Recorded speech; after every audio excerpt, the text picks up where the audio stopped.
amigo, minha amiga, eu atravesso, graças a Deus, e o bicho está pegando. E o Gilmar Mendes, que era a cabeça do Bolsonaro. Agora, a grande verdade é que, como eu tenho dito reiteradas vezes, o STF praticamente rasgou a Constituição na questão do impeachment da Dilma, na questão da Lava Jato, porque se deixaram influenciar pela mídia, porque se deixaram influenciar por uma série de fatores.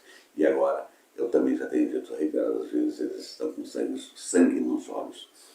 E é tão verdade que, como aquele prevaricador chamado Augusto Aras, que deveria ser criminalizado, que arquivava tudo, que não via crime no Bolsonaro, o próprio Gilmar Mendes agora mandou a PGR reabrir todo o caso da Covid, da CPI, da Covid, dentre outros fatores. Então a grande verdade é que o Bolsonaro não deve mais nem estar dormindo. E tolo é aquele que ainda acredita que o Bolsonaro é um mito e que voltará a ser candidato.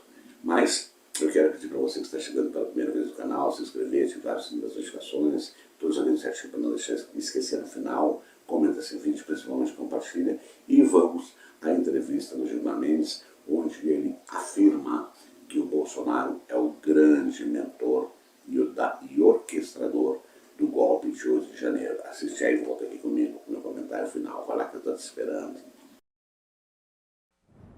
A responsabilidade política de Jair Bolsonaro é inequívoca.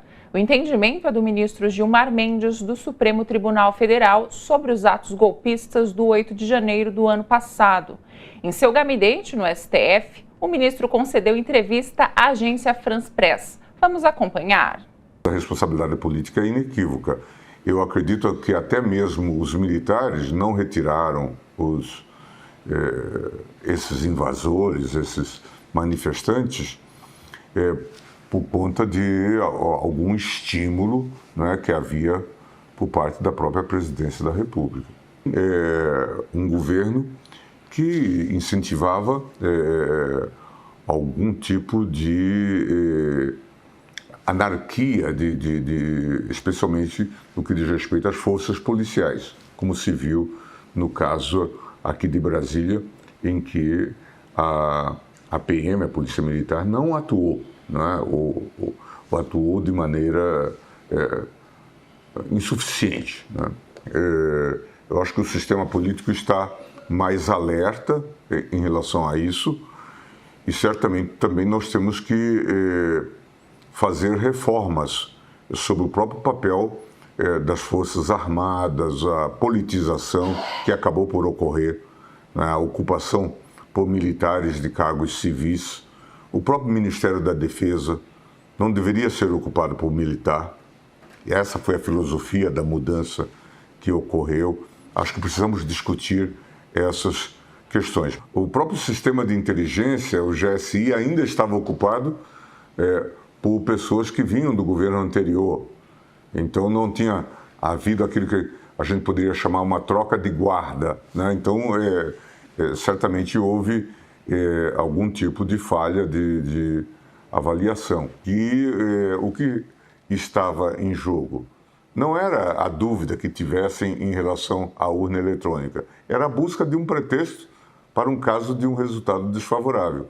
Isso ficou muito evidente quando Bolsonaro, depois do segundo turno, impugna o resultado das eleições só em relação às eleições presidenciais e só onde ele tinha perdido. Se a gente for comparar os danos havidos no Congresso Nacional, no Palácio do Planalto e aqui, certamente parece que se depositou muito mais raiva, muito mais ódio contra o Supremo Tribunal Federal, o que mostra que a propaganda que se fazia foi efetiva nesse sentido.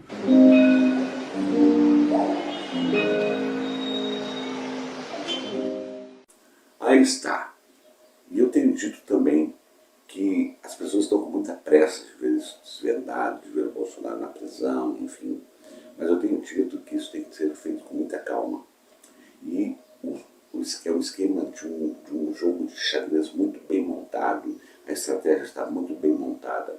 Tanto é verdade que eles esperaram a troca de Procurador-Geral da República para poder dar andamento a tudo que já estava preparado, mas que se eles largassem nas mãos do Augusto Aras ia ser arquivado. Infelizmente, Isso tem que mudar no Brasil, porque se o procurador dissesse que está arquivado, o assunto estaria encerrado. Mas agora não. Agora nós temos uma Polícia Federal atuante, nós temos um novo PGR e nós temos um STF remodelado, reestruturado, reorganizado e que quer também limpar a sua barra com a sociedade pelos atos discrepantes que eles cometeram logo ali atrás. Mas a grande verdade é essa: a vida do Bolsonaro está ficando cada vez mais difícil, as provas estão ficando cada vez mais irrefutáveis e os ministros do STF querem sim dar termo a isto e mostrar para a sociedade que o julgamento, dentro de todo o processo legal, com direito amplo de defesa e ao contraditório, enfim, mas que quando ele for condenado, não marche nenhuma dúvida para a sociedade de que foi a decisão mais acertada, começando então aí por essa entrevista do Gilmar Mendes. Está dado meu recado aqui, a voz da esquerda resistente, a verdade tem quem doer, e como eu sempre digo ao final de cada conteúdo, com a graça de Deus, até o nosso próximo encontro.